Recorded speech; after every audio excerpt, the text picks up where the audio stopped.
അസ്സലാമലൈക്കും. പിന്നെ എടുക്കാൻ പോകുന്ന സബ്ജക്റ്റ് വിശുദ്ധ ഖുർആനിൽ പറയുന്നുണ്ട്, എൻ്റെ ദൃഷ്ടാന്തങ്ങൾ നിങ്ങൾക്ക് വന്നു കിട്ടിക്കഴിഞ്ഞാൽ നിങ്ങൾ അതിനെ സംശയിക്കും എന്ന് പറയുന്നുണ്ട്.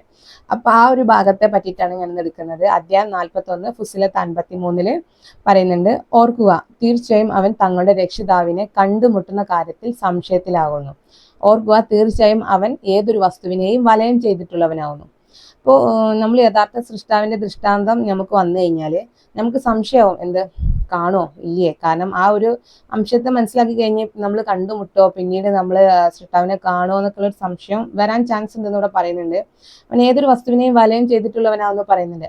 ഇനി ബൈബിളിൽ പറയുന്നുണ്ട് സൃഷ്ടാവിന്റെ കൈകൾ വെളിപ്പെടുന്നു. ആ കൈകൾ തന്നെയാണ് ഇവിടെ ഏതൊരു വസ്തുവിനെയും വലയം ചെയ്തിട്ടുള്ളതെന്ന് പറയുന്ന ആ ഒരു അംശവും. ഇനി അധ്യായം 18 അൽ കഹ്ഫിൽ 101 പറയുന്നുണ്ട്, എൻ്റെ സന്ദേശത്തിന്റെ മുന്നിൽ ആരുടെ കണ്ണുകൾക്കാണോ മൂടി വീണുപോയും അത് കേട്ട് ഗ്രഹിക്കാൻ ആർക്കാണോ സാധിക്കാതാവുകയും ചെയ്യുന്നുവെങ്കിൽ അവരത്ര അവിശ്വാസികൾ എന്ന് പറയുന്നുണ്ട്. അപ്പൊ എൻ്റെ സന്ദേശത്തിന്റെ മുന്നിൽ നിന്ന് അള്ളാഹു പറയണം, അള്ളാഹുവിന്റെ ദൃഷ്ടാന്തം വരും എന്നുള്ളത് 100% ഉറപ്പാണ്.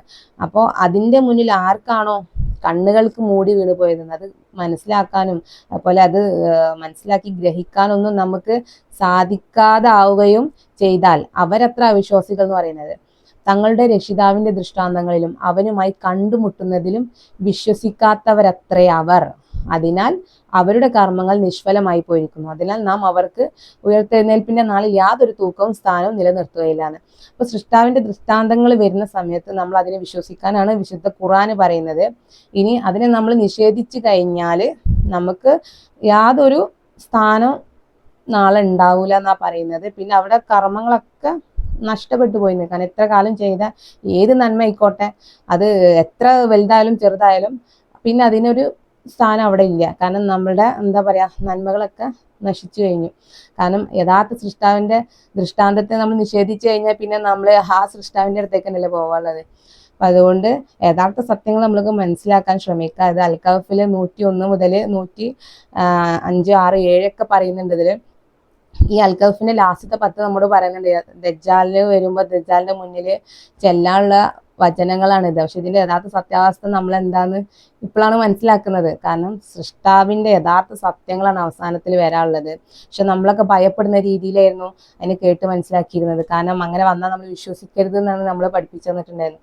പക്ഷെ ഇപ്പൊ നിങ്ങൾക്ക് മനസ്സിലായിട്ടുണ്ടാവും, ഇത് വിശ്വസിക്കാതെ ഇരുന്നിട്ടുണ്ടെന്നുണ്ടെങ്കിൽ നമ്മളെ എല്ലാം, കാരണം ഇത് നമ്മളെ മതത്തിൽ മാത്രമല്ല, വിശുദ്ധ ഖുറാനിലും ബൈബിളിലും ഭഗവത്ഗീതയിലൊക്കെ ഈ ഒരു കാര്യം പറയുന്നുണ്ട്.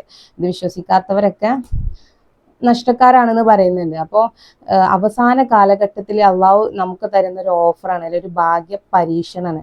നന്മയും തിന്മയും നമുക്ക് തന്നിട്ട് അള്ളാഹു അത് തിരഞ്ഞെടുക്കാൻ പറയാണ്. അതിൽ നമ്മൾ യഥാർത്ഥത്തിൽ ഇതിനെ നമ്മൾ പിൻപറ്റുകയാണെന്നുണ്ടെങ്കിൽ നമുക്ക് വിജയമുണ്ട്. അഥവാ നമ്മൾ അതിനെ അവിശ്വസിക്കുകയാണെന്നുണ്ടെങ്കിൽ നമുക്ക് അത് പരാജയമാണ് ഉണ്ടാക്കി തരുന്നത്. അപ്പൊ തീർച്ചയായിട്ടും നമ്മൾ യഥാർത്ഥ സത്യങ്ങൾ മനസ്സിലാക്കാൻ ശ്രമിക്കുക. അസ്സലാമു അലൈക്കും.